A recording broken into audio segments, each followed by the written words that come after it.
Thank you for joining us here at the Missouri Rural Crisis Center for another important discussion. Please don't forget to like and subscribe here on YouTube, follow us on Facebook and Instagram, and check out our website at morural.org. So thank you. Once again, thank you all for joining us this evening. My name is Brian Smith. I am the rural organizer and also head up the legislative work here at Missouri Rural Crisis Center. And tonight we have a very special program for you regarding CAFOs and conservation areas. To start off, do some housekeeping.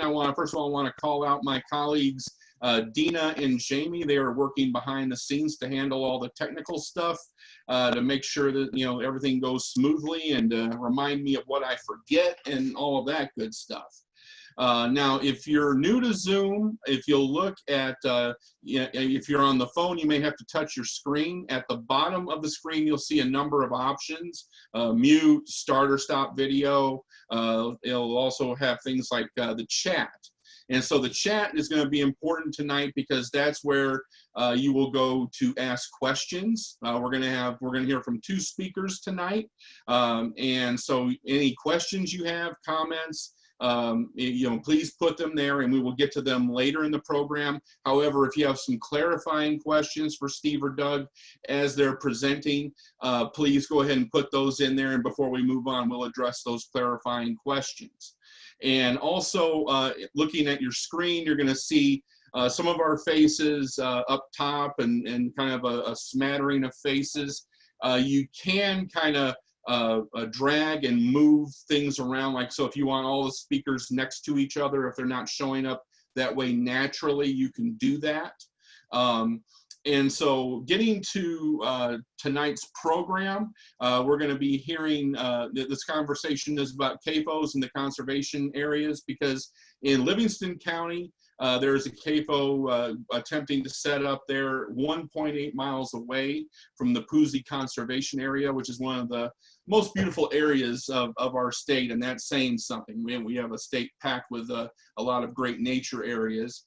And a group of citizens who have formed a group, Poosey Neighbors United, have been fighting that CAFO, fighting to protect their local health ordinance. And so tonight we're going to be hearing from Stephen Jeffrey. He is an attorney who has been very involved in our state in the fight against CAFOs and representing citizens around the state and citizen groups around the state in their fight for their rights and in their community rights in our state to hold these CAFOs accountable and protect their property, their way of life, and their air and water. So he will be the first one we hear from tonight, and then after him we will hear from Doug Doty, who is one of the leaders of Poosey Neighbors United, and this is the citizen group who's been doing a great job of educating their neighbors and fighting back against that CAFO, and also fighting to protect their health ordinance, which has been in place for almost a quarter of a century, against attempts to either weaken it or eliminate it altogether. So it's going to be a great program. And so without further ado, I'm going to turn it over to Steve, and thanks again for attending.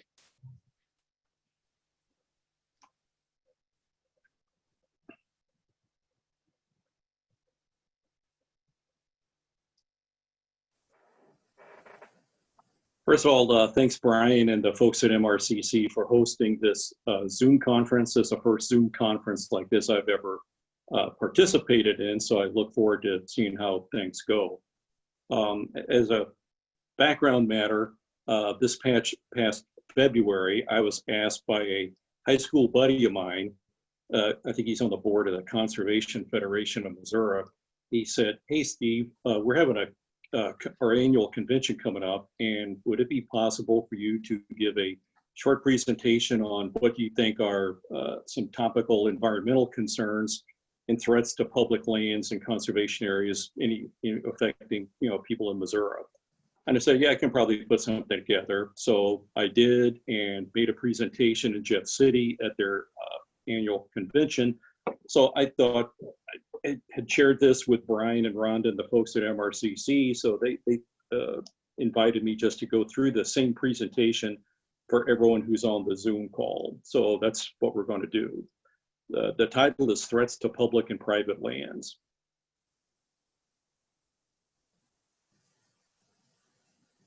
We're going to talk about 4 topics. The Poosey Conservation Area is a site managed by the Missouri Department of Conservation.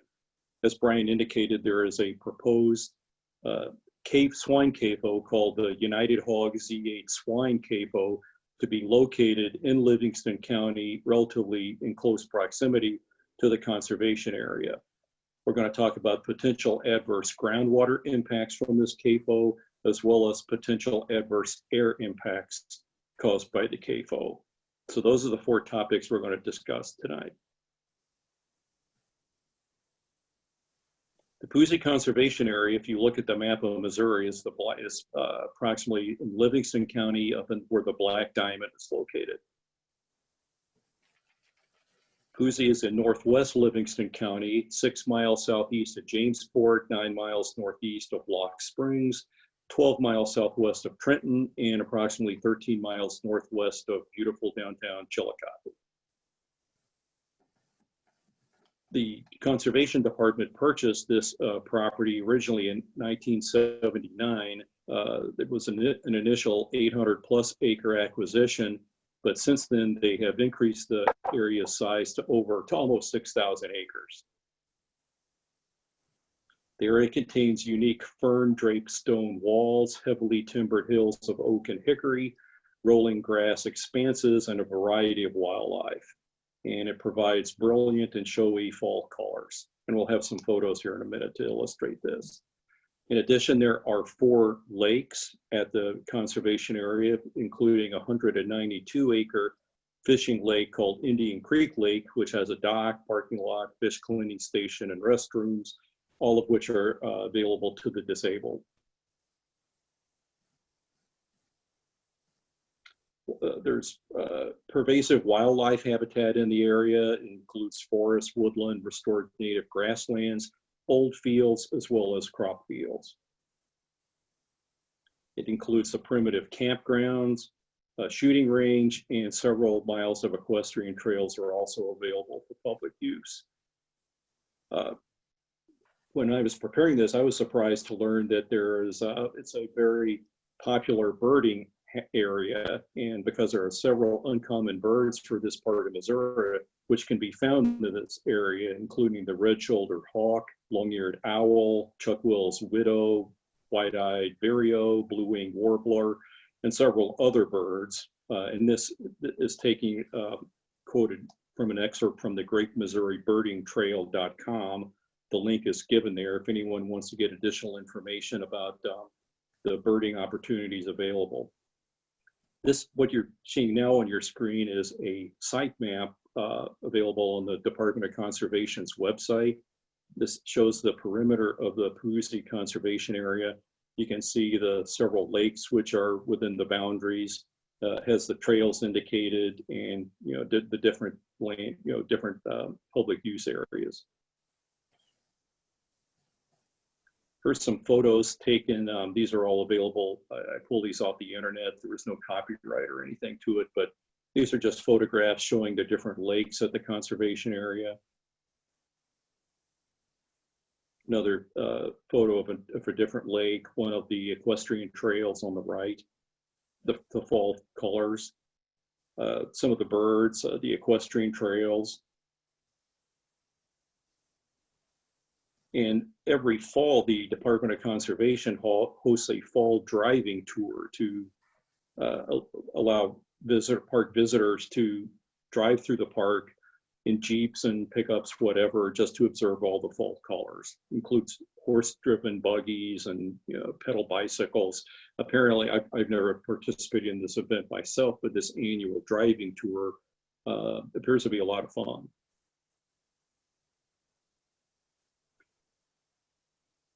It was going back to February the 11th, just keeping in the back of our minds all the benefits provided or available at the conservation area. The Livingston County Commissioners received a letter dated February the 11th, 2020, from an attorney in Jefferson City notifying the commissioners that his client, United Hog Systems out of Marshall, wants to site a concentrated animal feeding operation in Livingston County, and it included several documents, some of which we'll go through here in a minute. Here's a site map provided showing the location of the CAFO. To the right of the screen, you see a small bend in the Thompson River. Traeger Lake is located to the southwest of the location of the proposed CAFO, and this gives distances. If you can zoom in, and if you can, I can't really point to anything, but from the black rectangle showing the footprint of the proposed CAFO buildings, there are lines with arrows and distance measurements, which shows the distance to the nearest adjacent public road, as well as to several private residences.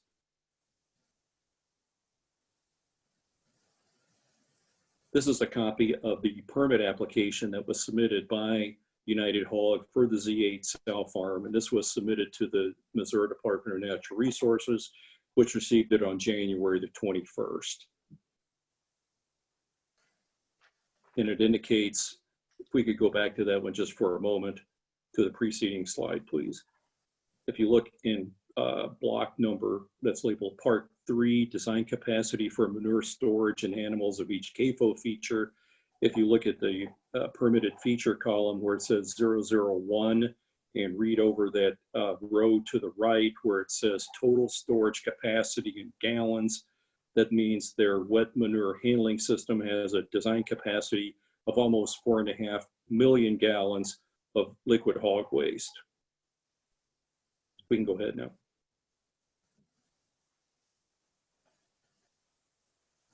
This is a copy of another page from the permit application. The highlighted text gives dimensions of the 3 buildings that the CAFO proposes. Their farrowing barn is 135 feet by 348 feet. The breeding gestation barn is 141 feet wide by 416 feet long. So the footprint of that barn exceeds that of a football field, as well as a gilt development barn, a smaller barn, 65 feet wide, 148 feet long. Proposed numbers of animals are 480 sows and litters, 2,680 breeding gestating sows and boars, 700 gilts, and almost 1,900 nursery pigs. If you look down to the 3rd paragraph, it gives some additional information about the design capacity of these, what they're going to use to contain the liquid hog waste. The farrowing barn and GDU barn, those are the 2 smaller barns, will have 2-foot pits, which are located underneath the structures, and they're used to collect and hold the liquid hog waste. And these periodically drain to the adjacent breeding gestation barn via permanent sewer pipes underground. And then the breeding gestation barn will have a 12-foot deep pit, which stores the liquid hog waste until it can be pumped out for land application on nearby fields. So if you can just visualize this breeding gestation barn, which is 141 feet wide by 416 feet long, and then it has a 12-foot deep concrete basement underneath it, which is full of hog waste. That's what they want to build there. And then down in the 4th paragraph, it says just any dead animals. These CAFOs, there's always certain mortalities that are encountered in their daily operations. They will be composted on the farm in a compost barn. The next topic is, given the fact that those are the design parameters that the United Hog people want to do, what's the potential concerns to groundwater at the Poosey Conservation area from that? This is a copy of the cover page of a custom soil resource report for Livingston County, Missouri. And if you look at the upper left-hand corner, this is prepared by the United States Department of Agriculture, the Natural Resource Conservation Service. And what the aerial photo that you're looking at, the area highlighted in the bluish green rectangle is essentially the same footprint that was shown on that aerial topo that we looked at a few slides ago, which was on the application submitted by the United Hog people. You can recognize the bend in the Thompson River in the lower right-hand corner of that photo. This is the same footprint. This is a different page in the NRCS soil classification map of this area of interest. X marks the spot where the CAFO is proposed. And if you look at this image, amongst all the orange lines, there are a series of orange numbers written there. What these orange numbers represent are different soil classifications for different soil types, because the NRCS has mapped all the soils in this immediate area.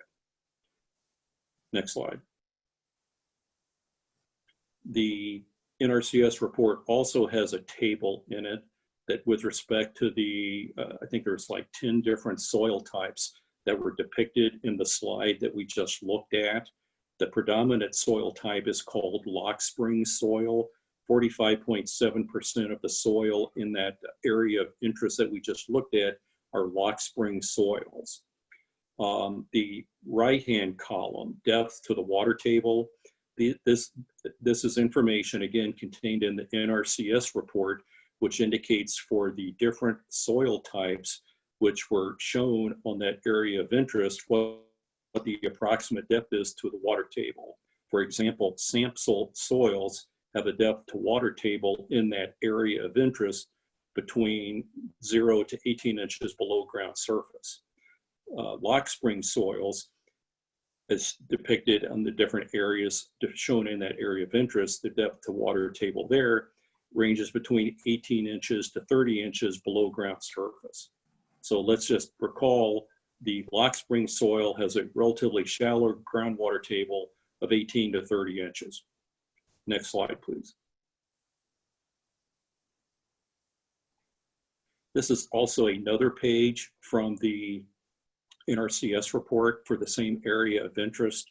The yellow X marks the approximate location of where the Z8 sow farm would be.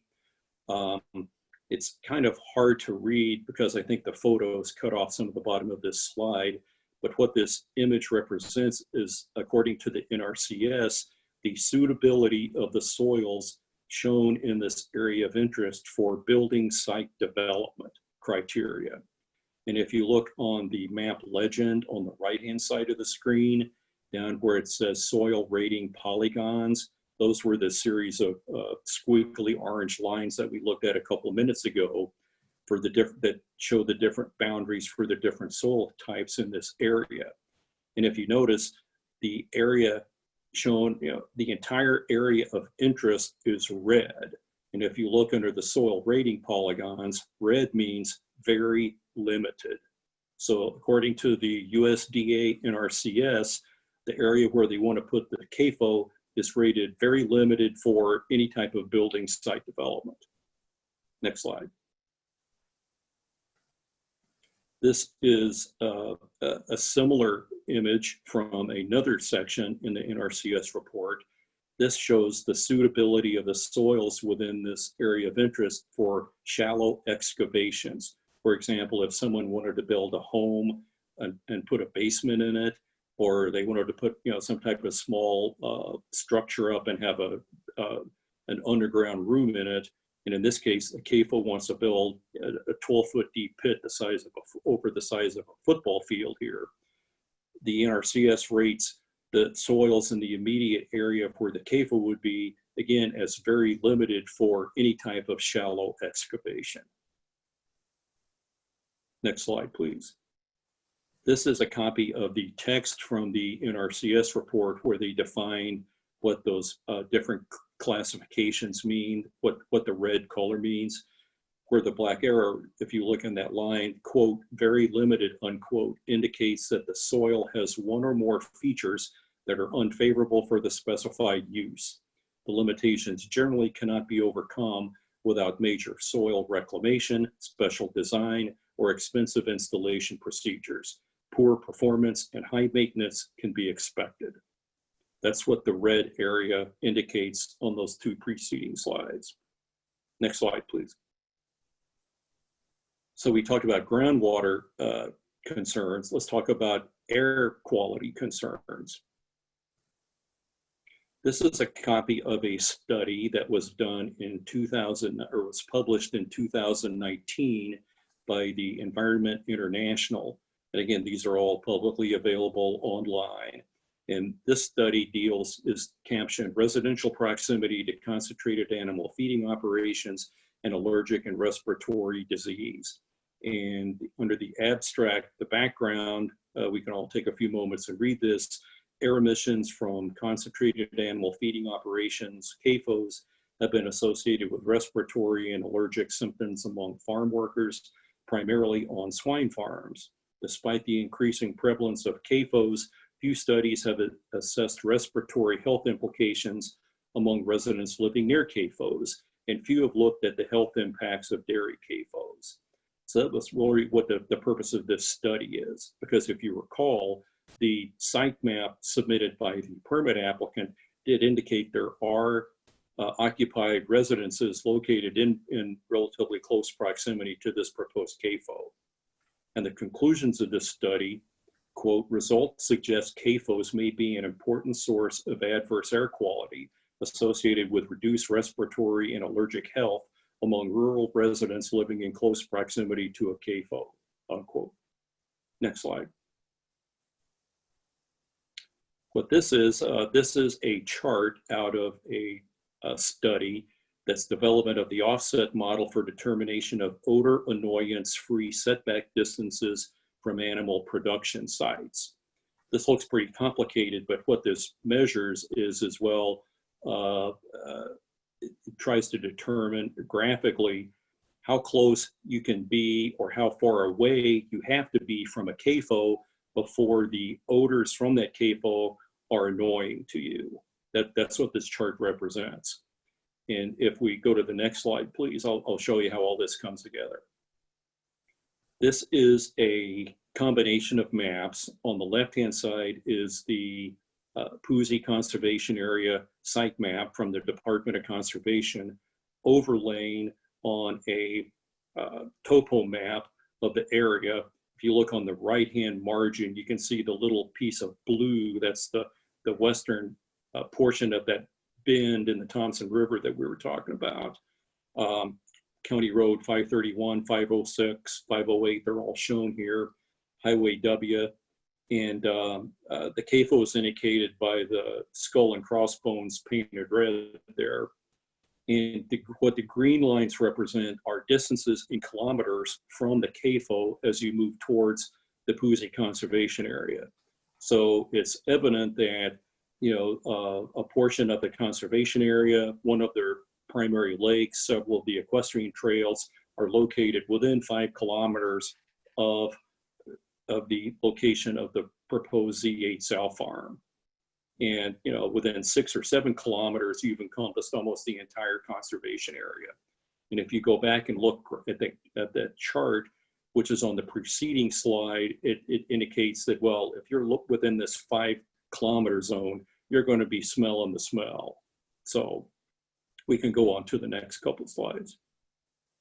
So that's really the threats, you know, the discussion that I gave at the Conservation Federation convention generated a little bit of discussion, particularly since the attorney who represented the Z8 CAFO, who sent that letter in to the county commissioners, is also on the board of directors for the Conservation Federation. And he happened to be sitting in the back row of the room for my presentation. And at the end of that, he was a bright red in the face. So those any of you have dealt with him before, you'll probably find that entertaining. But I'd be glad to answer any questions now, Brian, or if we want to hold them for later, I'll kick it back to you. Well, we have one question in our chat here that I think we can address right now. Do we know who owns the hogs? And if not, why not? Could it be Brazil or China? That's a good question. Unfortunately, the state, when with respect to the specific information that a owner, operator, continuing authority is required to provide to the DNR. Who owns the hogs is not included within that.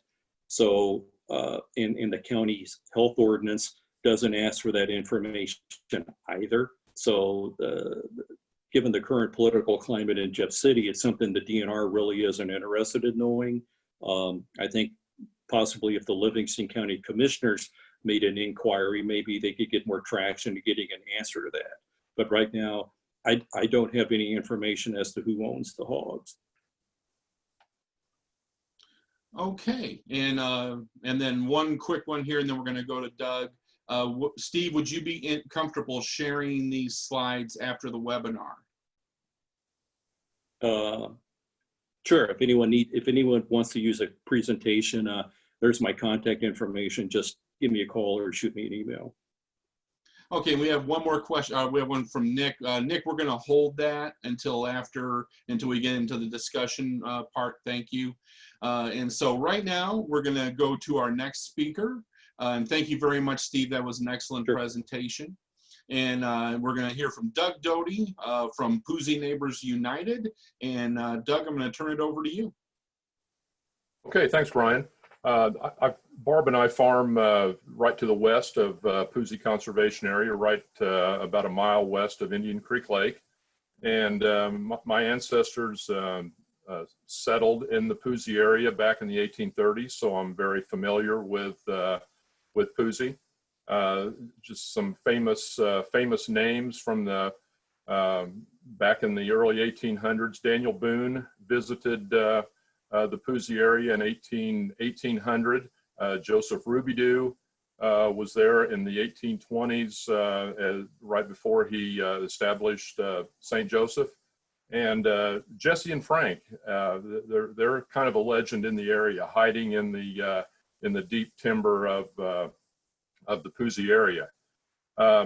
So I really appreciate history, and one thing that I want to talk about today is and for you to consider and think about the history of conservation in Missouri. And then we'll also talk about what's at stake if there is a proliferation of CAFOs in Missouri. So I'm going to kind of toss a broader net here and talk about all the conservation areas, the state parks, and in Missouri. But first, let's take a look at the history of conservation in Missouri. And the first thing on this slide is November 3rd, 1936. But really, let's go back first to the 1800s. And Meriwether Lewis wrote many journals, and when they came through the Missouri area, he wrote very flattering things about Missouri, and described lush forests, expansive prairies, rich grasslands, and beautiful, bountiful, and a good place to build a home. And that was true for the Missouri area through about 1860. And when the Civil War began, and through the Civil War and through the rest of the 1800s and into the Great Depression, things really took a turn for the worse for Missouri, and a lot of forests were clear cut, and the prairies were plowed up, and we had the Dust Bowl years, and we lost a lot of wildlife. And so that November 3rd, 1936, voters approved Amendment 4 to the Missouri Constitution, creating the Conservation Commission, which led to them creating the Department of Conservation. And so we had some regulations, and things started to improve through the 30s and 40s, and things were getting better, but it still needed to get better. And so now we're moving into the 1970s, and on November 2nd, 1976, the Design for Conservation 1/8 cent sales tax was approved by Missouri voters. And that was really huge. And that gave the Department of Conservation a lot of money to work with, and really started to improve the conservation areas. Dovetailing with that, in the 1980s then, was the 1/10 cent sales tax Voters approved the tax for state parks and soil and water conservation. I'll add state parks and historical sites in there too, and soil and water conservation. At that time, Missouri was losing close to 11 tons of topsoil per acre per year and to soil erosion. And in fact, only Tennessee was losing more soil in the United States than Missouri in 1984. So the 1/10 sales tax approved cost share money to farmers to build terraces and waterways and buffer strips. And when you combine that with the CRP and other conservation practices, soil erosion in Missouri now has dropped to half of that, and they're one of the leaders in the nation in controlling soil erosion. When you think about what else the 1/8 and the 1/10 cent sales tax has done there, with the Department of Conservation, there are over 1,000 conservation areas in Missouri now, and of course they tried to put conservation areas close to areas of population so the public would have areas to hunt and fish and nature watch and hike and bike and just enjoy nature.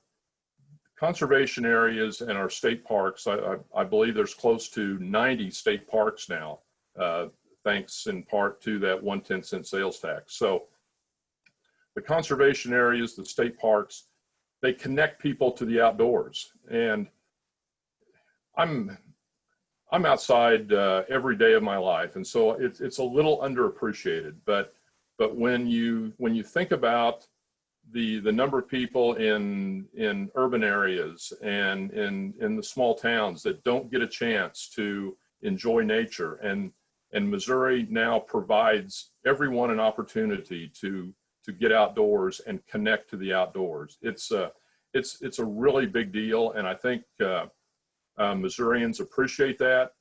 Voters last approved that conservation, the state parks and soil and water conservation tax by 70%, and it's just our state parks and conservation areas are the envy of the nation. Really, a lot of people really look to Missouri as a leader in the state parks, the conservation areas, and soil conservation. One thing I want to point out about all these conservation areas also is that they really act as a halo effect to all of Missouri, and it's a very positive halo effect. They help with education. If you notice that a lot of conservation areas and state parks have education seminars, and so the surrounding areas are practicing conservation also. That halo effect, it reduces erosion and restores hydrology to the area. And when you look at the surrounding areas also, you see farmers practicing no-till conservation, buffer strips. You see a lot of ponds and being built, and so it's just it is a positive effect on Missourians. Now, I want to flip that around, and I want you to think about the halo effect of a CAFO, of an industrial-sized CAFO, and it's a negative connotation, because when you think of the effects of CAFOs, you think of poor air quality and odor and pollution of our groundwater. You think of the damage done to our highways. This particular CAFO close to in Livingston County goes down 7 miles of a state highway A and W. They are asphalt highways, no shoulder. The sides are the sides of the highway are crumbling now. MoDOT does not have the funds now to take care of these highways. but yet we're planning on building 2 CAFOs in the area. And you think about the concrete trucks now traveling on those roads. You think about the livestock trucks, the feed trucks, the waste trucks that will be traveling on these roads. And there is a good sized population in that area. This isn't, they're not coming into an area where there's not a lot of population. It's going to directly affect many people, and it will affect our emergency services. It'll affect school buses. It will affect law enforcement and delivery trucks and kids driving to school and people driving to work. And it's just, we are not prepared to accommodate a proliferation of CAFOs in the area.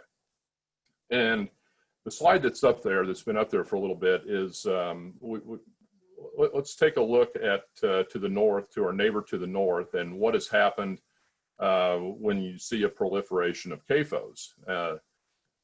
These are Iowa's watersheds. There are 56 watersheds in Iowa, and you see the human population on that map of that's in those watersheds. Well, if you take the human equivalent in livestock, that's that chart to the right. And for instance, let's take a look at that very first one, Raccoon North. That's the Raccoon River North watershed. Parts of Des Moines is going to be in that. And with the amount of CAFOs in that area, you have a human equivalent of 9,307,000, or a city the size of Tokyo.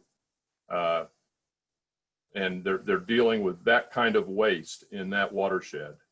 And you know, look down that list. If we go to the next slide, I think you can, okay, the next one.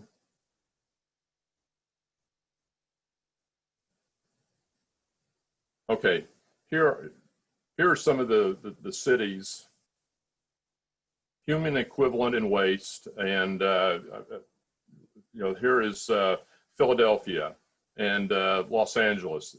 Iowa is having to deal with that kind of waste right now.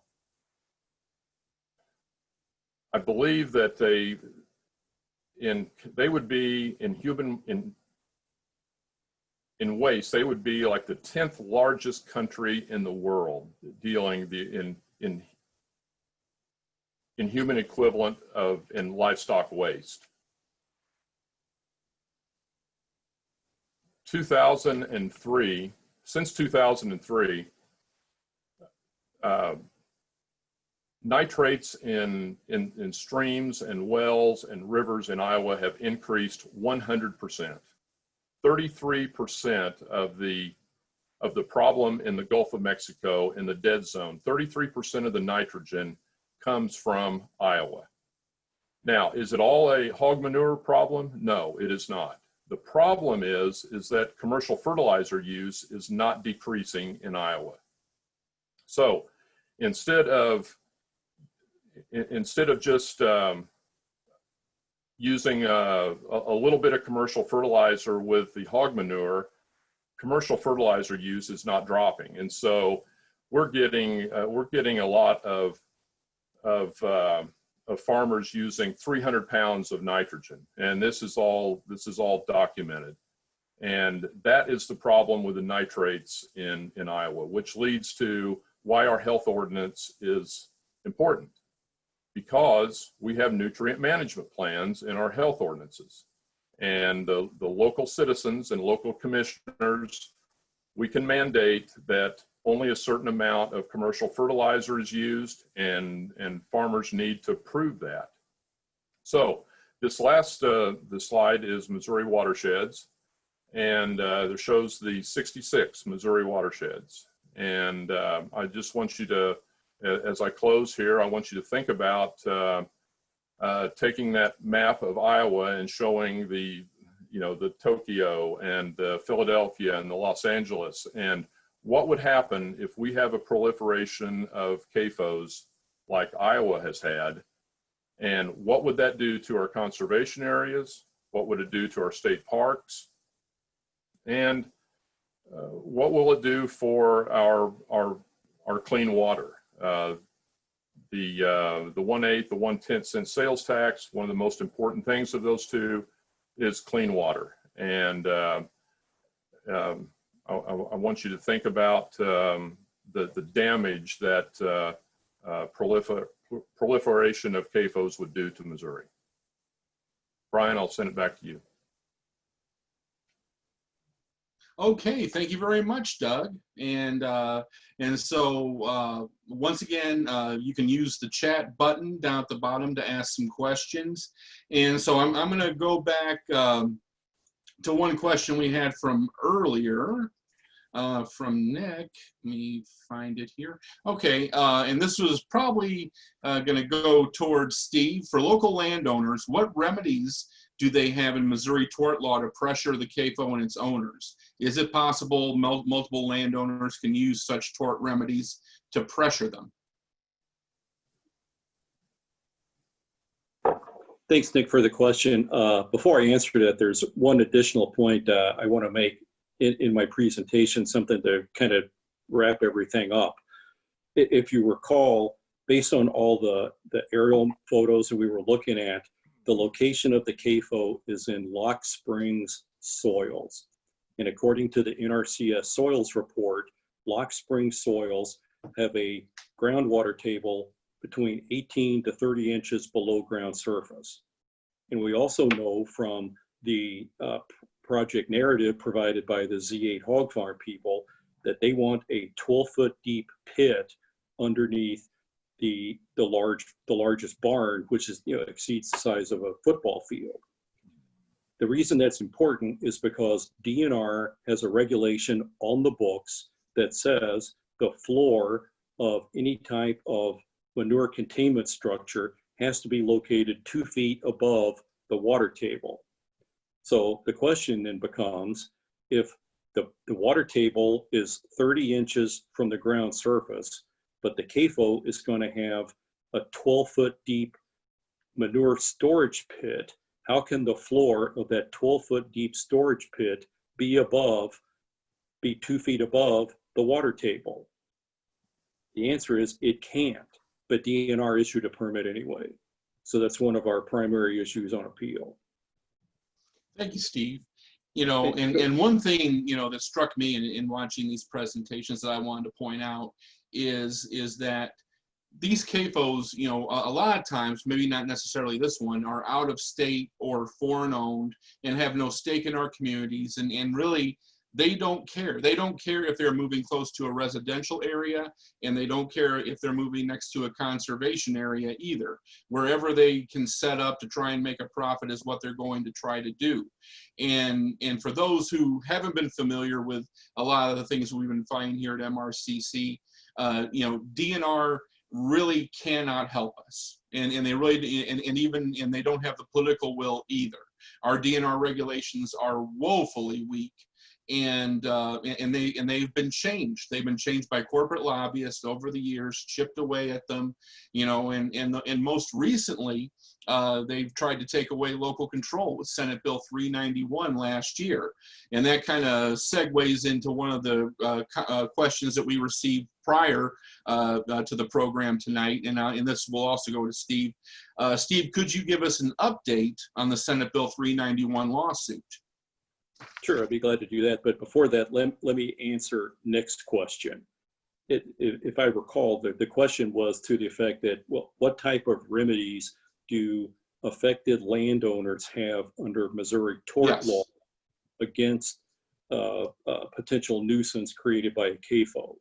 The answer is, as long as the CAFO is operating under a DNR permit and is compliant with the terms of the DNR permit, I think it was in 2011, 2013, somewhere that time frame, the legislature passed a law, and it was overridden by, they overrode the governor's veto to get it into effect, that, well, if you have any type of agricultural operation that has a permit and they're in compliance with the permit, then no one can bring any type of nuisance suit. So Nick, the answer to your question is unfortunately probably not too much. Then the update on the Senate Bill 391 case, again, a brief background, the Cedar County Commission, the Public Health Center in Cooper County, and several local farmers in different counties in the state filed a lawsuit in Jefferson City against Governor Parson. The Air Conservation Commission and the Clean Water Commission back last fall over whether or not Senate Bill 391 is lawful or not. There's a constitutional issue as well as some other legal points. That lawsuit was argued on motions for summary judgment that our side filed, as well as a motion for summary judgment filed by the Attorney General's office that was heard in late February. Then the pandemic hit and nobody did anything. Everything kind of shut down. So there wasn't any type of judgment issued by Judge Green. But over that time, over the intervening several months, the governor has been quoted on television and the print media, on the radio, on numerous occasions, stressing how important it is in terms of the coronavirus pandemic, how important it is for local health officials to be in charge of local health issues, which is diametrically opposed to what he has previously said about Senate Bill 391. So a few weeks ago, we filed a motion with Judge Green asking that any decision in this case be delayed and we be given additional time in order to conduct some discovery concerning the nature and extent of these admissions that the governor has made concerning Senate Bill 391, the importance of local control. And again, the important takeaway here is if because the governor is a named party in the lawsuit, if they admit that we are right, then that admission is binding on the state in the context of the lawsuit. So currently the judge granted our motion he gave us 60 days to conduct this additional discovery. I think that goes through like August the 25th, I believe. In that point, we can refile a new motion for summary judgment, which would include our prior points as well as any additional arguments we have related to these statements made by the governor and other state officials, stressing the importance of how important local control truly is. So that's the update on 391. Thank you, Steve. Another question here, and this may be close to the last one we'll be able to get to. And this is going back to the Livingston County Poosey situation. Since the DNR has issued the permit, does that mean that this CAFO is a done deal? If not, what can we do to help stop this? And does Livingston County have a health ordinance? I'll answer that real quick. Yes, they do. And Steve, I'll turn the rest of that over to you. Sure. Yeah. Again, good question. The Poosey Neighbors United group has filed an appeal of the DNR permit that's set for hearing in Jeff City at the Administrative Hearing Commission on July the 29th, where the Hearing Commission will make a recommendation to the Missouri Clean Water Commission whether or not that permit should remain in effect or not. Concerning whether it's a done deal or not, sometimes if there's really no significant technical issues or concerns with the CAFO and their permit, sometimes we can just function as a placeholder and defer a facility being sited as long as possible. For example, up in Grundy County, the county just north of Livingston County, there is a CAFO there called the Trenton Farms CAFO. DNR issued it. The people there received the neighbor notice letter in early 2015, and they put off that CAFO. They fought that permit for over 5 years, and because of the pandemic and the resulting effect on the pork markets, it's questionable whether that facility will even be built. So the short answer, to make a long story short, none of these are a done deal. There are always issues to be raised and litigated, and this whole process can take 2 to 5 years. All right, and let's go ahead and get one more in here. Do you have, or do you know what attracted this CAFO to this place? And either you or Doug can handle it, that one. I don't know the answer to that. I would say what attracted them would be the isolation. This is going to be a sow CAFO, and I believe that from what I've gathered, that the isolation of the sows and pigs was something that that attracted them to this area. All right, thank you, Doug. And so now let's talk about some.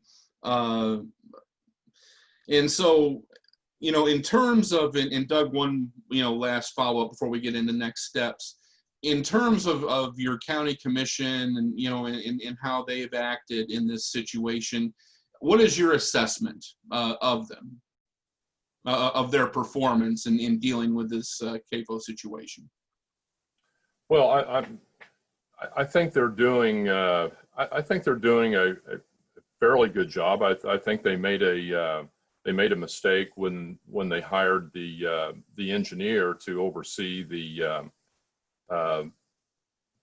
health ordinance and the approval of that. He is an advocate for CAFOs. He self-proclaimed engineer for producers, and they took the advice of their attorney and hired an advocate, a CAFO advocate, to oversee the approval of the health ordinance.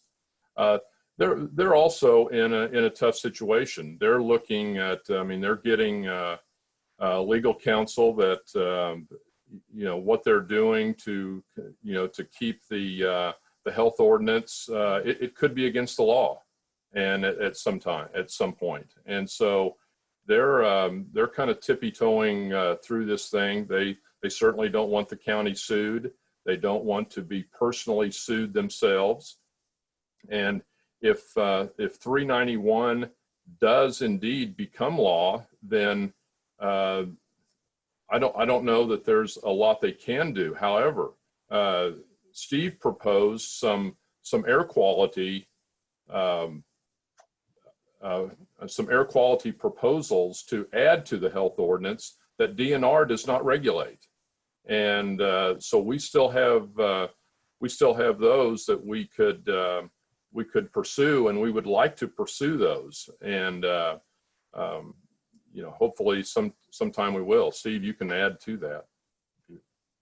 Sure. I think the commissioners are trying to do what they believe is the right thing for the county. They are very conscious about a lawsuit being brought against them, because counties and local governments in Missouri, there is a state insurance pool which generally covers, you know, any type of you know, certain types of lawsuits and claims against local governments, county governments, municipal governments, things such as that.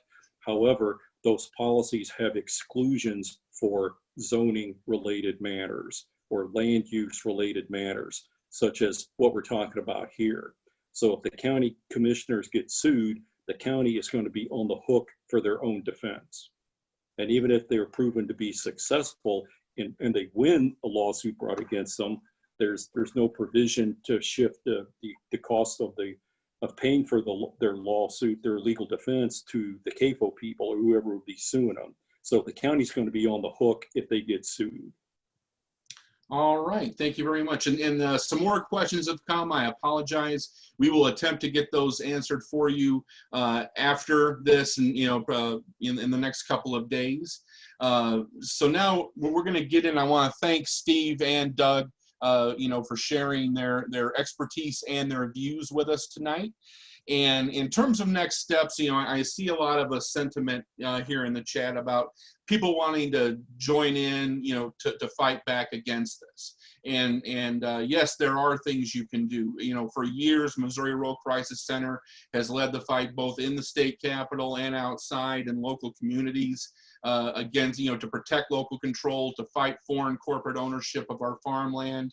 And we ask that you get in, you know, and you know, we definitely want you to get involved. Now, one thing you can do in terms of the Livingston County fight is get involved with Poosey Neighbors United. You can find them on Facebook. In fact, I believe there's a link in here in the chat to their Facebook page. Please like and follow them because they're doing a great job of keeping people up to date on what's going on in the Poosey situation, and also keeping their eye on other activities around CAFOs going on in the region. And so once again, that's Friends of Poosey. You can find them on Facebook, and there's also a link to them. And they're a great group. They've been doing great work in their community, and we definitely should give them our full support. Now, another thing you can do, and this is through MRCC, one thing that we launched a couple of months ago was a petition. Given, you know, the impacts of the COVID virus, it's making a resurgence.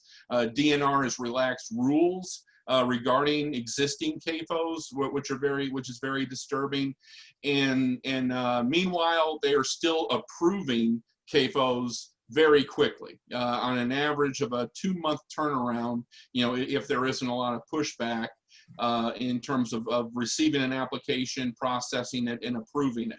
That is ridiculous in this climate with so much uncertainty around the COVID virus, and the fact that meatpacking plants have had to cut back, temporarily close, reopen at limited capacity, you know, that sort of thing, where you have hog producers that are actually killing animals that they can't get to market, and yet they want to approve more and more CAFOs.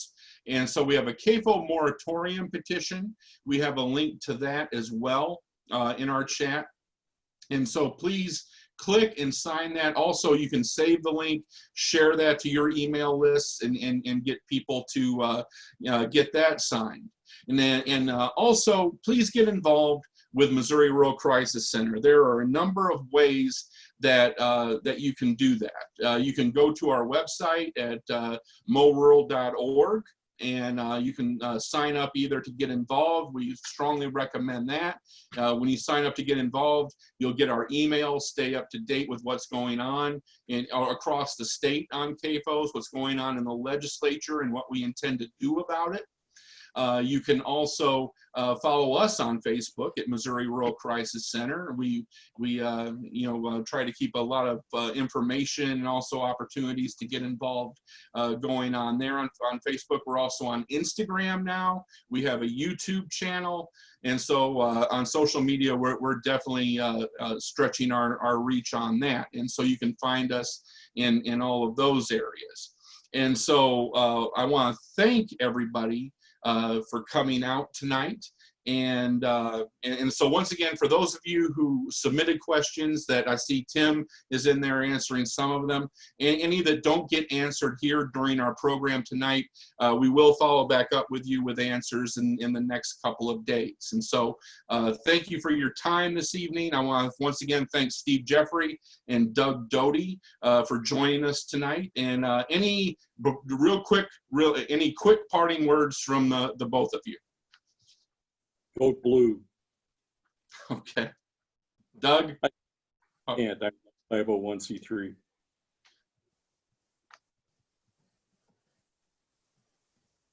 Doug, you still there? I am, yes. Any last parting or quick parting word before we go? Well, I just, I'd sure hate to see all the time and effort that Missourians have put into our conservation areas, our state parks, and we own those. And a lot of people enjoy those conservation areas and state parks. And this is a threat.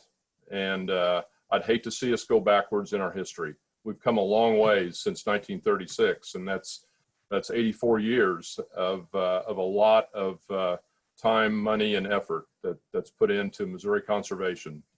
You know, one of the most beautiful states in the nation, and I would sure hate to see us start to go backwards.